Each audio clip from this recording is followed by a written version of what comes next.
I'm very pleased to introduce Abriti Arjyal, is Senior Qualitative Research Officer at HERD International in Nepal.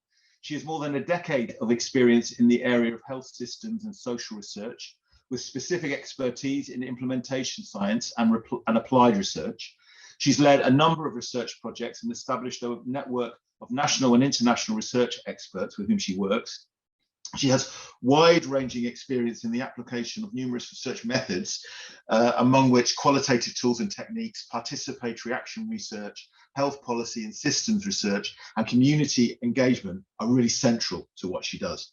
She brings particularly a wealth of on-the-ground experience of conducting research, using gender and intersectionality approaches with a focus on people left behind in a wide variety of contexts. And I'm really, really pleased, Abriti, that you've managed to join us today. So thank you very much again for your time, and over to you. Namaste, everyone, and thank you, Paul, for the introduction. So as Paul mentioned, I'll be talking about engaging policy and community actors, taking an example of one of our study on AMR. So to briefly set the scene, I will just be talking about the federalization and the federalized context and antimicrobial resistance here in Nepal. So Nepal has a new federalized structure with 3 tiers of government, federal, provincial, and local. There is a devolution of power and defined exclusive functions across tiers. However, health is a shared responsibility of all 3 tiers, and AMR falls as a responsibility of all the 3 tiers of the government. Talking about the antimicrobial resistance, it is a public health problem here in Nepal. AMR that calls for a multisectoral policy actions and engagement from a One Health perspective that is taking into account human, animal, and environmental health. Health has a limited political space here. So, and the issues of AMR has been noticed and mentioned in several health policies and strategies. And there is also a National Containment Action Plan for antimicrobial resistance. The action plan is currently being revised, but the process has been slow despite it being an important issue and a prioritized issue in the context of Nepal. And at the national level, there is a National Technical Working Group, which includes all the stakeholders from different sectors, considering the One Health aspects. So although efforts have been made to tackle AMR from a One Health perspective, there is very slow progress, which calls for a strategic leadership to take it forward. So this is the context and where Nepal lies in terms of AMR. And moving on to the policy engagement, we consider policy engagement as a continuous process. And for the effective and continuous policy engagement, it is very important to understand the different stakeholders, including policy actors and change agents. Particularly in the context of AMR, it would be important to identify stakeholders across the One Health spectrum, ensuring multisectoral engagement, which makes it more challenging. Thus, it would be very important to build on the existing foundation of multisectoral engagement and innovation and tailor it to the local context to make it more effective and efficient. With the wide spectrum of stakeholders, AMR is understood differently among stakeholders. There is limited understanding about One Health aspects of AMR among stakeholders, which means that there is limited understanding about how human, animal, and environment components are interlinked, leading to AMR, and that the issue of AMR cannot be resolved by only engaging one of those sectors. Thus, distinct approaches that are locally tailored is required for engagement of policy stakeholders. And also it would be important to understand the power dynamic and relations between stakeholders to inform the engagement strategies in terms of AMR.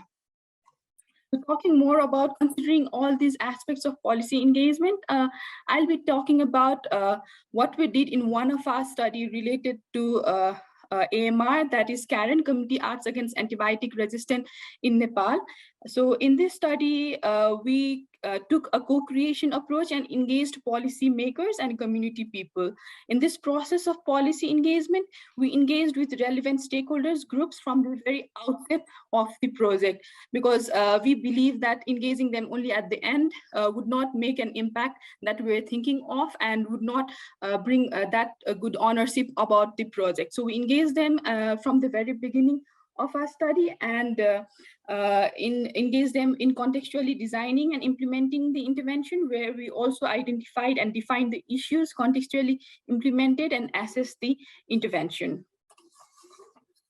So as I previously mentioned, we have 3 tiers of government, and we started with the initial coordination and sensitization meeting at different levels. We first had coordination meeting at the federal level, with particularly with the National Technical Working Group for AMR. We then coordinated with the stakeholders at the local level, that is the municipality, which is our implementation side. At the municipality level, we discussed about the study with elected representatives, such as mayor and other stakeholders. So we sought approval to conduct the study from them, and also got the letter of support, and also discussed with them about selecting a specific ward, which is the smallest administrative unit under municipality, as the broader municipality itself was a bit big for conducting the intervention. We then had a coordination process at ward level and discussed on how we could work together to implement the intervention.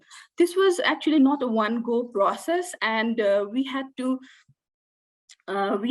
required multiple discussions and engagements, as not everyone was very familiar with the topic of AMR, and also the community engagement approach that we're applying was fairly new to most of the stakeholders. So we used simple language that stakeholders could actually understand, and also had developed a brief about the study that we handed over to the stakeholders. So this was how we tried to engage with the stakeholders initially during the start of the study, and try to take them on board and make them understand on the situation and the context of AMR, and also the process and approaches that we were applying. So that was not the end, and we always had regular coordination and periodic update meeting with them, where we updated them about the project information, where we are with the project, and what would be the next steps and the challenges that we had while conducting the studies. While talking about policy engagement, community engagement approach that we applied cannot be missed, as it had greater impact on the policy stakeholders. We often talk about community engagement, but lack tailored approaches. In this intervention, community engagement and co-creation was an integral component, and also linked with policy engagement. Community people were engaged in exploring and identifying the issues leading to AMR, and identifying local solutions to the issues identified.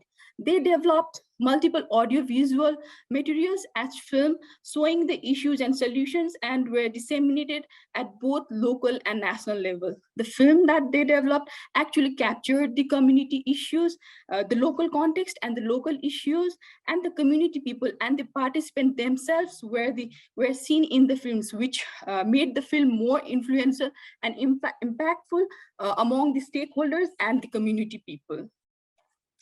So talking more about the community showcasing, it was led by the community participants themselves, where they planned and managed the event, invited local stakeholders by themselves, and showcased in the presence of different policy actors and community people. This event actually helped bridge the relationship between community and policy actors, and allowed policy actors to understand the local context and issues that actually could aid in policy development for AMR. So further, the films were showcased in various other platforms and acted as a tool to sensitize people and also stakeholders. So there are other different outputs from the project, such as method manuals, project reflection blogs, documentary, social media, audiovisual materials that were widely shared and widely disseminated at national and international platform. So we also had an international event As a follow-on of this activities, we also had an international event on AMR here in Nepal, where we actually discussed on the national and global AMR issues and challenges and the way forward in the presence of various global and national actors and policymakers and AMR. So this actually set a milestone for us, where all the actors from multi-sectoral perspectives were brought together and were discussed, and where they discussed the issues together, not in silos. And further to this, as a part of regular process of informing policy and engaging with policy actors, we have participated and facilitated the national dialogue on issues of AMR conducted by the government on the occasion of World Antimicrobial Awareness Week. Similarly, we have been sharing the findings and advocating for AMR on various national and international platforms, such as technical working group meetings, external development partners meeting, annual review meetings, and academic conferences. So what actually applying community engagement and policy engagement approach from the very start led to? So reflecting back on what it led to, there was greater understanding on AMR and need for prioritizing this issue among the stakeholders. Similarly, the community engagement approach that we applied had a greater impact on stakeholders and led to a commitment from the policy actors at local level to address the existing issues leading to AMR in the community. For example, monitoring use of monitoring the over-the-counter sale of antimicrobials in the community. So finally, there are some lessons and takeaway messages for effectively engaging stakeholders and in a meaningful way. And they are like, we should take the engagement as a continuous process. It is not a one-go process, and we will need to engage with them continuously and try to understand the stakeholders and the context appropriately. We should respect that not all stakeholders are informed on the topic. They should communicate appropriately in a language they understand. And in addition to this, bringing community champions up front and making them engaged with the stakeholders would always add values, as they are the real change agents and advocates. So similar to this, further creating platforms for dialogues and sharing would always aid in policy uptake of the issue that we have been participating and experiencing. So at last, it is important that the process of co-creation and engaging stakeholders are adapted to the local context. Although there are similarities, there are wide variations and differences. So we should be applying and adapting to our context and try to engage stakeholders from the very start of the project, so that we can make appropriate policy uptake and inform the policy and make things to what we are doing. So that's all from my side. So thank you very much. If you have any questions, do let me know. Thank you.